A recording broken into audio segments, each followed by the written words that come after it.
Oh,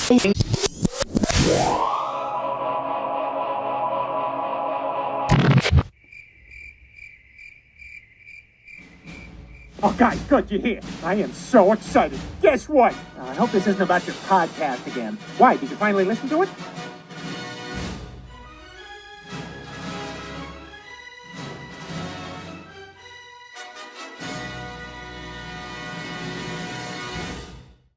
Before we start this podcast, let me invite you to subscribe to the podcast on iTunes, YouTube, or any podcatcher.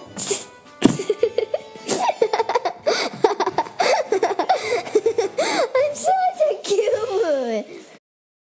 What?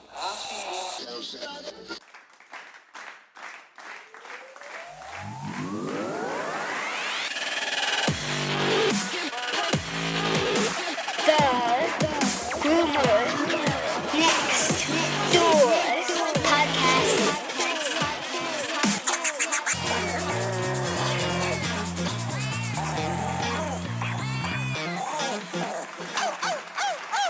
Sit down. Hello, Pups and Kittens, and welcome to the Groomer Next Door, episode 138. I'm your co-host, Chris Green. Sitting next to me, as always, is the fabulous Sarah. Hello. And, of course, we have Claire. Hello. How you doing? Good. Good. You enjoying summer still? Yep. All right. Well, let's start with the fact of the week, since that's really important. The fact of the week is the ancient Maya Indians in South America believed that humans originally lived underground until dogs dug them up. Interesting thought that they actually figured that people lived underground and then they were dug up by dogs. That is unique. It is a unique one. All right. With that out of the way, let's dive into The weekly roundup. The weekly roundup. Yeehaw. Well, this week we had very little when it came to fosters. It was kind of very normal. Everything pretty much stayed the same. I'm trying to think if any one of them have had any differences or any kind of change. Lucky's starting to play. Yeah. He has definitely loved playing with string, toys. He just jumps up and starts running sideways. He's a low-profile kitten. Very much. None of the other cats really pay attention to him, but he's not asking for attention either. He just kind of walks around, and all of our cats just watch him. It's true. They do. I mean, they're not mean to him. They're not hissing at him. They're not causing problems. They're just watching him. And he's able to walk around past Lulu, who is pretty much territorial to everyone except her own kittens. He's able to walk past Lady McBee. Able to eat with her. Yeah, and that's a rarity. The only other cat that's able to do that, well, Spencer can, but I was thinking both Gemma and Carl. They can, reluctantly. But now they were able to, but now that they're becoming bigger and older, they're now no longer, suitable. It's kind of funny. Let's see. Well, we've got your birthday coming up this week. Let's play. Claire, put on the track Mommy's birthday song.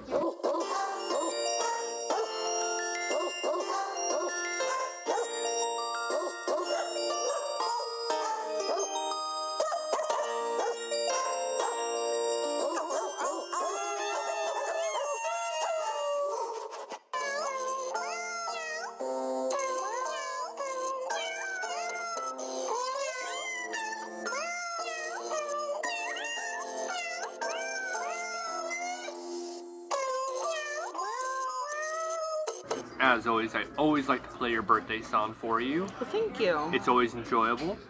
As for things that are going on at work, it has steadily stayed the same. Nothing. Oh, actually, no, I do have one that comes from the shop. Rosalie is moving. Yeah, that was a really hard one for me. We had a dog that I've been grooming for the past 2 years, and some customers, they don't ever really want to open up, and that's fine.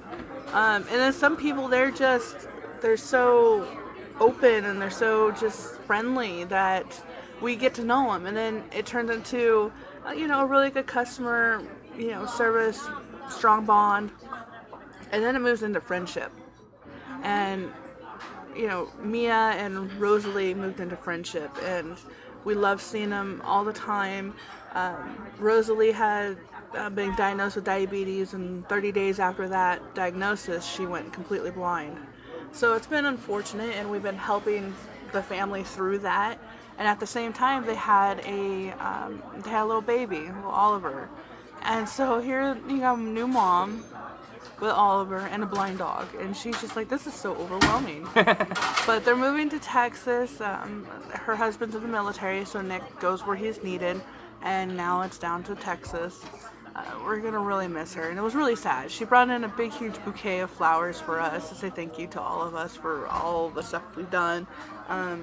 Laura and I we swim over them, and we let Rosalie have the run of the house or the shop. So she comes in, hangs out in our groom room. Well, that's always the fun part. Fridays, a lot of Fridays, you'd come into work, and in the grooming room was Rosalie, because she would be there for the day. And you know, every Friday you walk into work, and if you wouldn't see her, you're kind of like, oh, you know, it's kind of like a Friday specialty. And then some Fridays she's there, some Fridays she's not. And now to know that we're not going to walk in and see her in there at all. Yeah, and I love how, you know, they're the type that dress the dog up, and I'm not kidding you. I love her sweatshirts. Oh, yeah, one of them got cold. Yeah. And she got all these really super cute outfits and such, but she's going to definitely be missed, and I don't know, I love the little girl. Yeah. And I love Mia, I love her son, and her husband Nick are just awesome people. It's always sad to see a really good customer go. And yeah. It's nice to know that they're just moving and not the actual loss of a pet. Right. So that's always good. And what's good is that, you know, with the diabetes being so rapid and how it's taken over, you know that Rosalie doesn't have a great deal of time. And what's great about this, if you have to look at the positive, is that we're not going to actually be there for that. And that's the hard part. Well, either way, I mean, we're still going to stay connected via Facebook. Yeah, that's true. But it's hard when you hear, you know, they come into the shop and then they tell you right to your face. It is the most devastating thing you hear. Or they call, yeah. I mean, it's just... I don't know how many days were ruined because of hearing one of our dogs. If I see it on Facebook when I get home, it's a lot easier to handle for me. But when I'm at work, it's so devastating. People might say I'm weird or I have too much of an attachment to my customers, but I really do. I have a strong bond with my groom dogs. And they're just an extension of my family that I only get to see once every few weeks. It's like the grandparents that the kids come over for a little bit and then they go home to somebody else's house. That's how it is. A lot of people refer to us as Aunt Sarah and Uncle Chris. Crazy Chris. So, yeah. Well, they you ready to go see Aunt Sarah? And yeah. They get all excited. Well, look at Bailey. I mean, Bailey's been boarding, and he was kind of feeling a little sad. Yeah, you can tell he wasn't the Bailey we remember, that we know of. So instead of seeing that super sad dog, we brought him into our groom room where it's completely safe. The doors are shut. He's not leaving, even if they were open. The dogs are, our groom dogs are nowhere near him. So everybody's segregated like they're supposed to. But he gets to be around us, and you can just tell he was happy. He laid down. He was so happy. He was sleeping. He would jump up and start playing. He played with Winchester, the house cat, and shop cat. Yeah, house cat. It feels like home because we're there all the time. We're there more than we're at home. And then we typically tend to do that with any other customers that the dogs are looking a little sad. You know, we take them out and we play with them. Right. Whether they paid for the playtime or not. Yeah. It's not about the health money. And the well-being of that dog's psyche. Right. And you know, you could see right when you brought him in, he just, like, I walked in yesterday, and it was yesterday morning, and Bailey was already there because Laura put him in. And he's just jumping in the air, just all excited. And never once did he, you know, even want to leave. Unless we walked out the room, then he was like, oh, I'll go with you. But that was the only time he wanted to go. It was awesome. Have you ever seen a Cocker Spaniel with full-length coat? I'm talking about to the floor, folks. Full-length coat. I worked very hard at that. And so does his parents.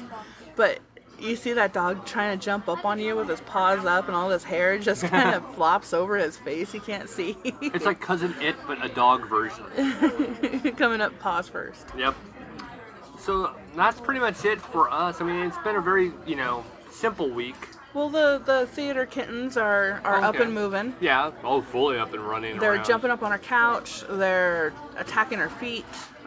They're rolling around with Spencer. Oh, yeah. And Spencer still isn't growing. the super fuzzy one is adorable. It's got Trouble. half a face, half dark face, half white face, and just Phantom Trouble. oh, and he's fluffy. He's so fluffy. He's gonna be a long coat. I'm so excited. And then the other two theater cats, one doesn't want to really be messed with, and the other one loves people. Yes. So we're trying to get that one that doesn't quite love people to start liking people a little bit Yeah. more. Yeah, he needs to come out of his shell. Lady McBee is just loving life. She's happy, but she wants to take over territory, and it's a constant fight. It's just kind of funny. I mean, every one of them is like, this is my turf, this is my turf, this is my turf. Mm-hmm. So it's quite interesting to watch this. Lulu needs to find a barn to go to. Yes. She needs to be a mouser. She really doesn't quite care for human interaction. So I think the worst case scenario for Lulu is going to be is that once we get her up to date on all her shots, get her a breakaway collar, and let her enjoy the creek outside our house, and keep our doors open. Obviously, she can come in, but let her be outside where she wants to be, because she is mostly feral. Yeah. She's not. When we first picked her up and she was starving, she needed stuff. That was the most time where she was the loving. she would. Yeah, you could pet her. She would let you pet her then. And hold her and hug on her. Yeah. But once she got enough strength and she got plenty of food in her belly, she completely churned. And it's unfortunate. I was hoping that she'd be a house cat, but no, she needs to be outside and enjoying running after critters. I don't even know if she would actually make it in a barn. She may just be one of those cats that would take off. That's fine. I mean, go to a barn. A barn is just a big shelter. Yeah, good that point. She gets to run after, chase mice, get veterinarian care when she needs it and such, but still able to be free. Right. All right. Well, let's move on to GND News. I don't watch the news because I'm a kid. All right, the return of GND News. For the last couple weeks, we haven't had this because of having guests, pop on the show. So this week we're actually awesome guests. Oh man, man, they were. I actually would like to say this: the Dooley Pet Pail is doing really well. Yay! It's doing really well. I just saw on Facebook they're now offering a special offer where you can buy 2 pet pails for $25 each. Ooh. I know, not bad. So, especially for high traffic houses like ours, that's actually really helpful. Yeah, I'm thinking, I know, right? The great part is that I looked the other day and they were already over $10,000 raised on their Kickstarter, and that was a matter of 2 weeks in. So I think they have another couple weeks left on Kickstarter, and they're almost to their goal. They were halfway at that point, so I'm pretty sure they're a little heavier on funds. So definitely check that out. And I know a lot of you guys really loved last week's episode. I mean, I personally did. I know you loved having Valerie on the podcast. It was nice to have some, passion on an actual news-related thing. Yeah. I don't know how to put it. Current event that's right there. It was nice to listen to and meet and pick brains on the inventors of, like the OB and such. Yeah. But it's also really nice to get in contact with another person from a rescue. For one, I know a lot of what she's going through on a smaller scale, being here with the Animal Welfare League here. Right. Like I said, smaller scale. But it was nice to hear the passion. Right. And just bursting of knowledge. Yeah, and she was, and again, it's one of those. It's always fun to actually have guests on, and you get to hear from a different perspective. And of course, we have a lot of other people that we're trying to line up for the podcast, and that'll come up later. But on this week's GND News, we got 2 stories for you, as we would normally. First one is really good PSA on, the heat and what to worry about with our dogs. And the other one was a really good story about this pup that is going to be That's in training. For a nice little girl who has diabetes. So let's jump right into our very first one. So Claire, play that clip. We see at least 2 to 3 dogs every summer that have heat issues. Dr. Roxley Leslie says keeping your animals safe from the heat starts with keeping them inside in the AC. But if they have to be outside, he says make sure they have shade and water. If they've got a dog house in the shade and really ample cool water, a lot of those dogs will do okay. Outside of cartoons, dogs can't talk. So how do you know when they're in trouble? The most obvious sign is excessive panting. Cool the dog down and give it water. If they get lethargic or if they start vomiting, take them to a vet. In certain breeds, like Dr. Leslie's English Bulldog Sluggo, are very sensitive to the heat. They dissipate heat very, very poorly and much, much more prone. He's been outside about 30 seconds and he already looks like he ran a marathon. Dr. Leslie said another thing to watch out for when you're walking your dog is crossing the street. That black asphalt can get sizzling hot and it can burn their paws. Summer temps on the blacktop can exceed 130 degrees. It gets so hot it can actually burn and blister the dog's pads. Something best to avoid to keep your pet healthy and happy. In Mobile, Matt Barrentine, Fox 10 News. I know we've talked about it like in the opening of summer and beginning of summer. We always talk about this stuff, but it is right now peak time for this really hot weather, and we had plenty of it this week. We really want to keep this out there, folks. These are things you gotta worry about.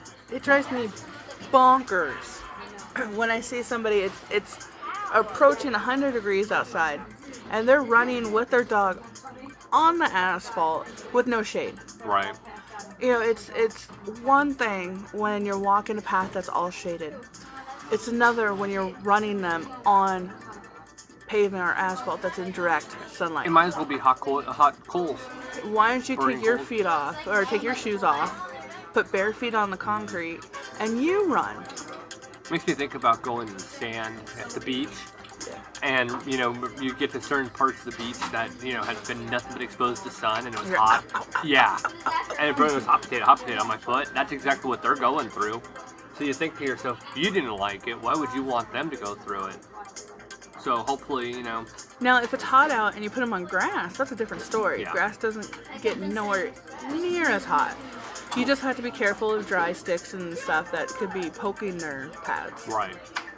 But if it's lush green grass that is nice and full, then that's fine. Let them run on that part. Right. All right. Our next story comes to you with this nice little girl and her pup that is in training to detect diabetes. So Claire, play that clip. Meet Mia, a 10-week-old Labrador Retriever. Mia, the superhero. Mia isn't just any yellow lab.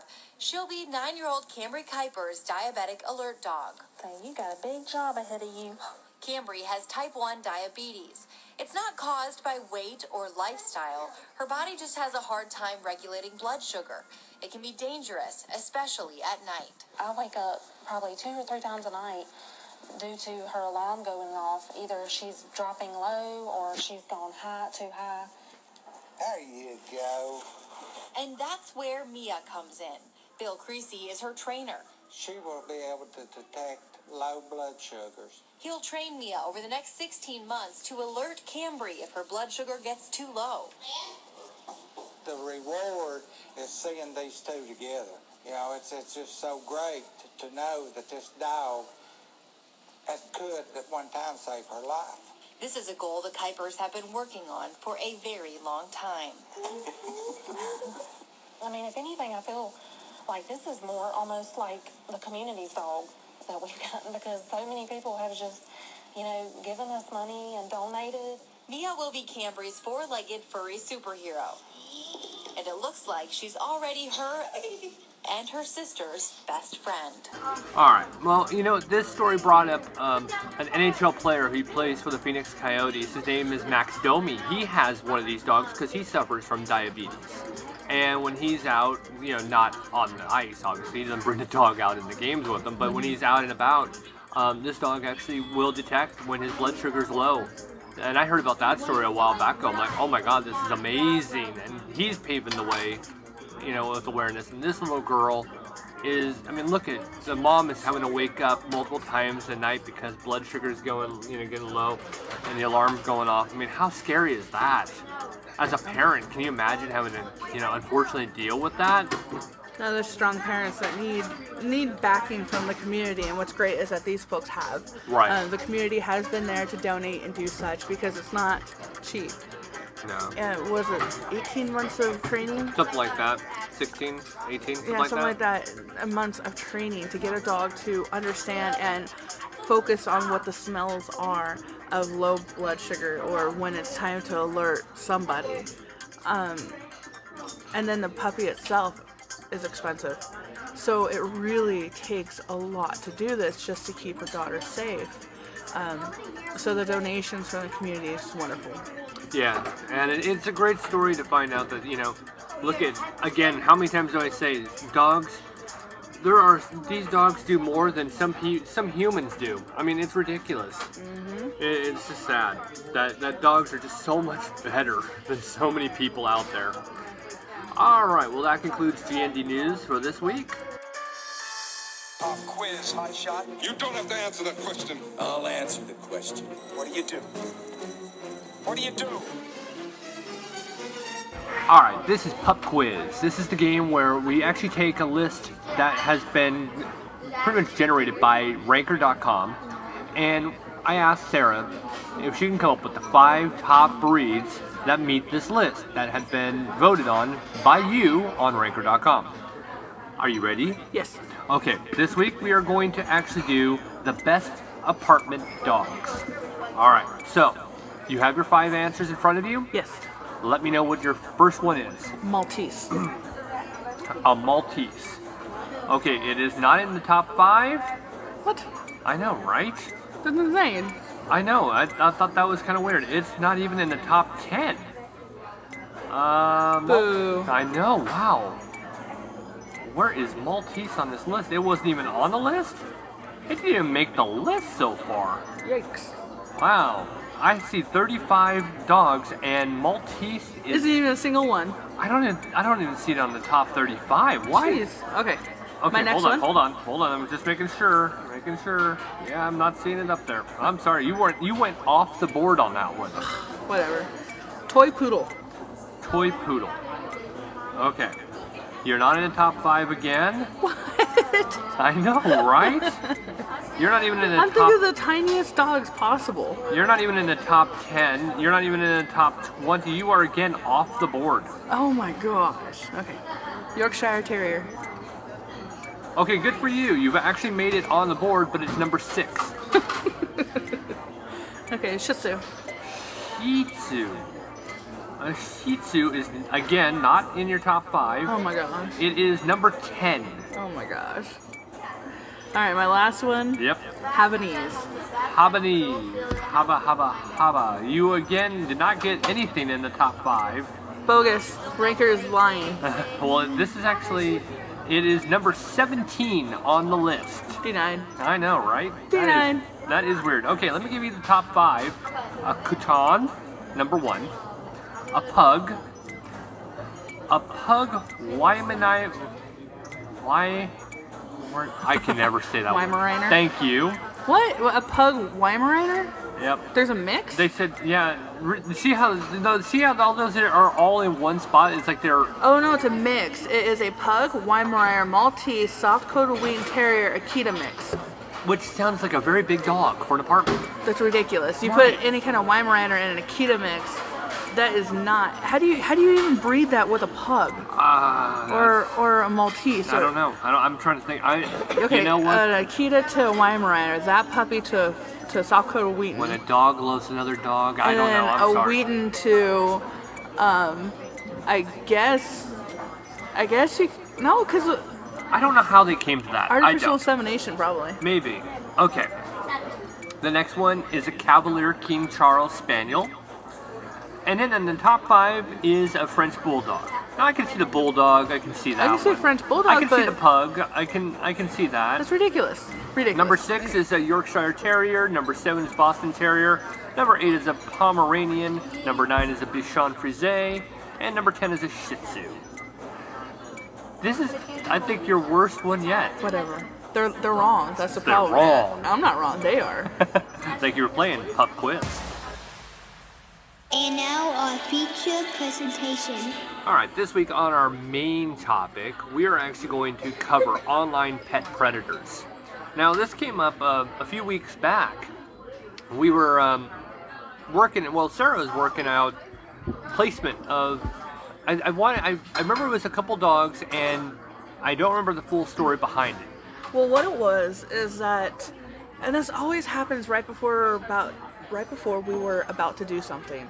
But I see this online, and I monitor these pages like nobody's business because of the fact that if someone doesn't step in, these dogs, bad things can happen, and we don't want that to happen at all. So a situation popped up where a dog wound up at someone's house, and the lady can't keep it because they're not allowed to have dogs in their house. But she did not want to just let it go and let it, die out there alone. And now, before you even go any further, I just got to sidebar that. A lot of times this happens where people are like, I don't want to take my dog to the shelter because... Or the dog, not their dog. Yeah, well, they don't want to take a dog. And sometimes they have to surrender their dog for any reasons. And I don't want to take it to the shelter. It may be a kill shelter. They may just not like the place. There's always a lot of reasons. And they'll come and they'll say, hey... And a lot of times they'll go to you, go to Pakal, whatever, and they'll say, hey, what do I do? And that's kind of what this situation was, in a sense. So I went on there and I told the lady, I said, well, take the dog down to the humane, or the shelter. And she goes, well, the shelter's closed. I'm like, oh yeah, it's Saturday. They're closed. So I said, well, this is what you need to do. Call the non-emergency police department phone number and let them know, hey, I got a loose dog that wound up on my property. I cannot keep the dog. Could you please come pick it up? And if you're in town, they'll come and pick it up. And so... Wow, that kid. Go on. That was Claire. Butt spank for that. Right? Wow. Come on. Anyway, I was on there, and some random person pops up and says, "Oh, I'll take the dog. Meet me halfway to Steelville. I work with a rescue, and I'm licensed to rescue."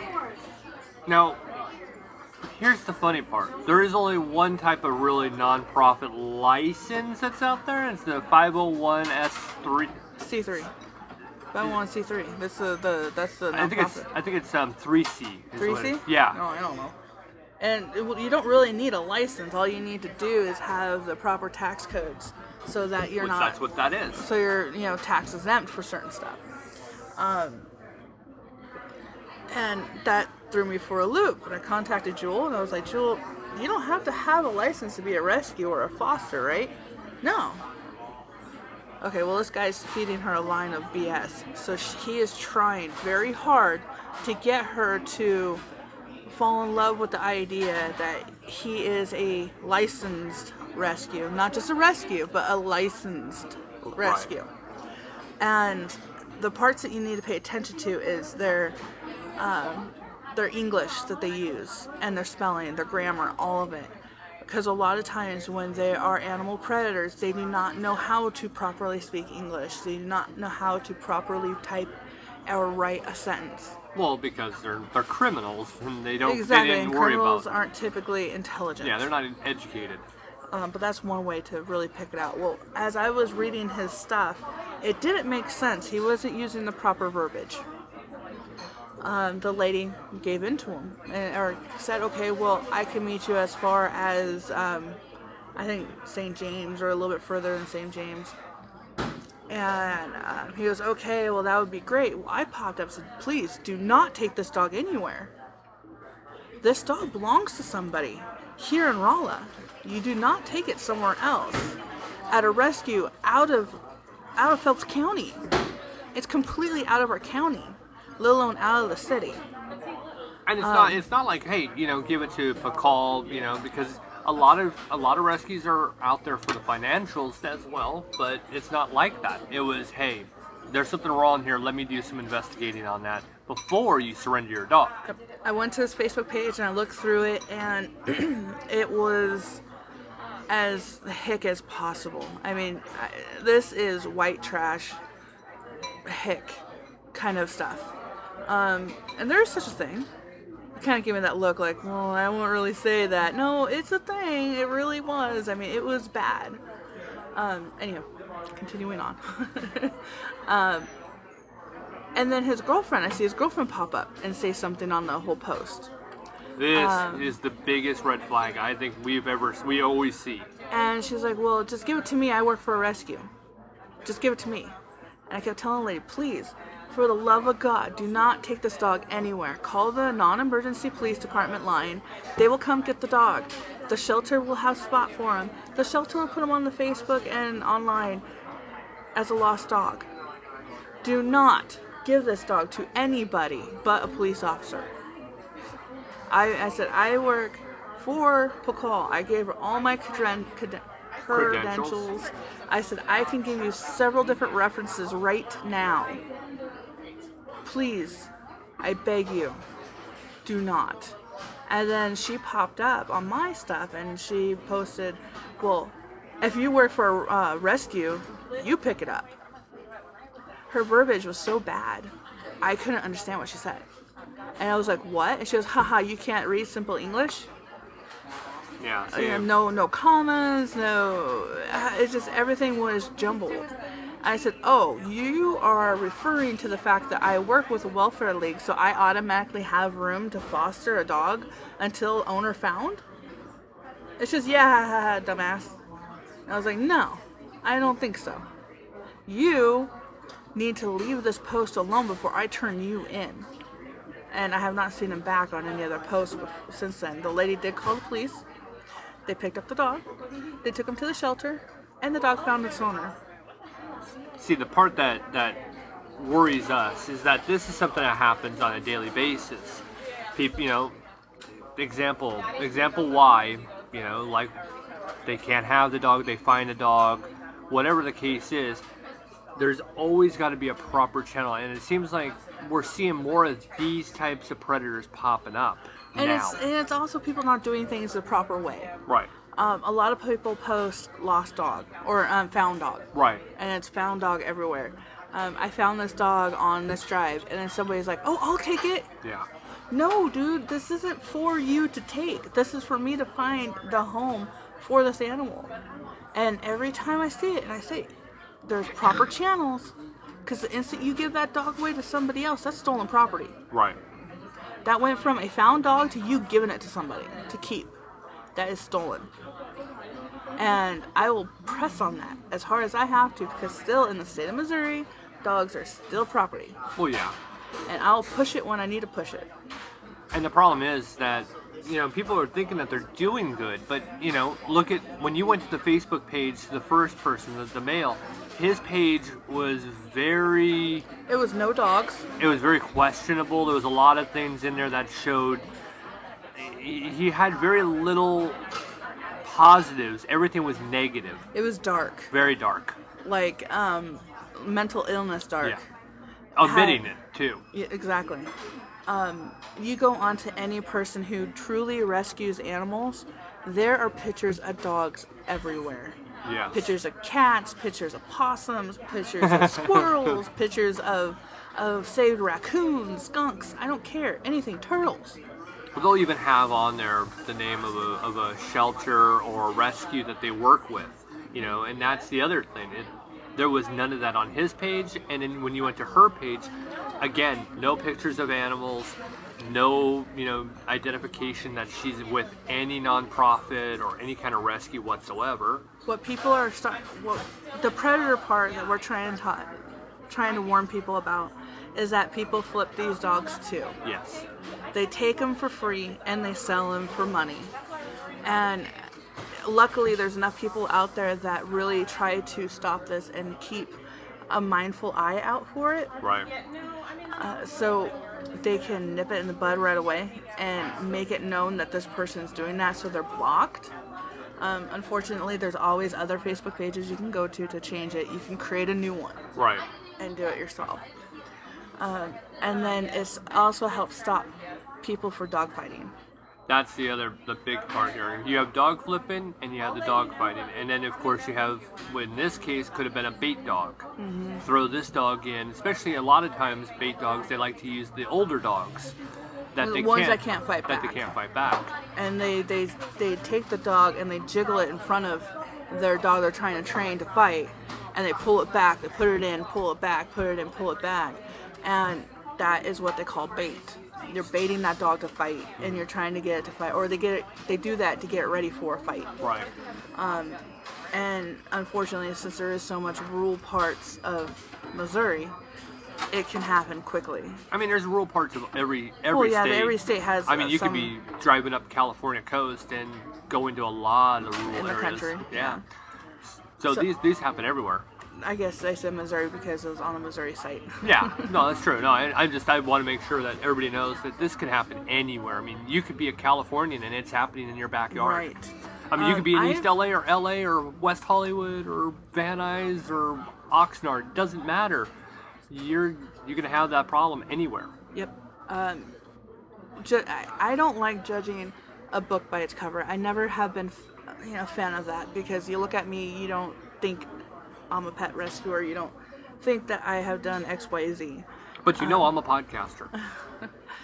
But there are times where you do have to look at someone and say, you're kind of questionable.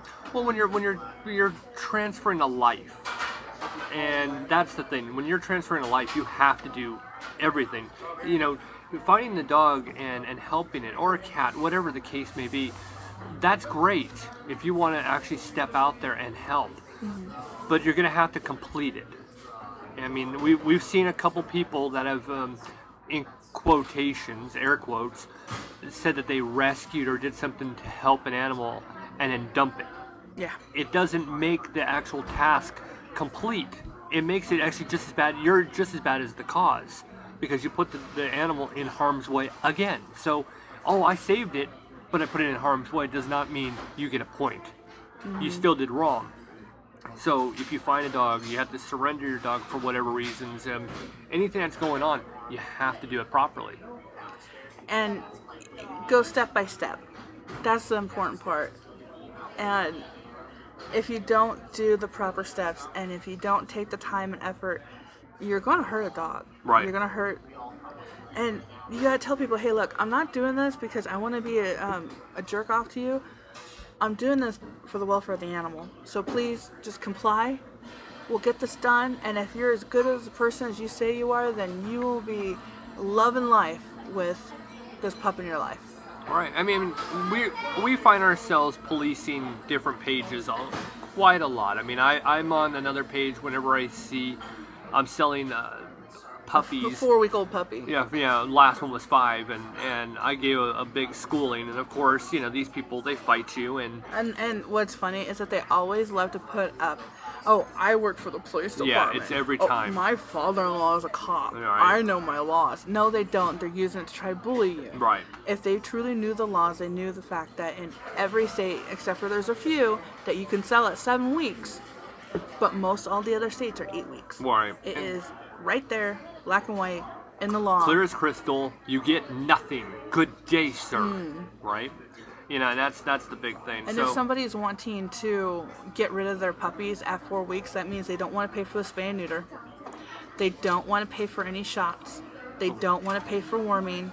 And they want to get the dog out, because as soon as that mother dries up, they can have another puppy in 6 months. And we did an episode about that. You can go back in the archives. We have a full episode about that, where it was social media, the new puppy mill. That was an episode we did quite a few weeks back. This one we want to really kind of hit this nail on the head, and that is there are more of these bad people out there, and with the evolution of Craigslist and Facebook and Twitter and Instagram and all these different social media pages out there, it has created this umbrella, in a sense, where you can walk down in a sense, an alleyway and get mugged. It's just kind of I know it's a weird analogy. Yeah, like what? Well, you would never walk down a dark alleyway in the middle of the night, but you go on these social media pages and you never know if they're actually a really bad don't. place to be. Right. Until it's too late. Exactly. So that's kind of what this is all about. These predators are right there, and they're right in front of you, and you may not even know it. And with the fact that it's all so behind a screen and nobody can see it, it's dangerous. Troll. Yeah. Troll as much as you want.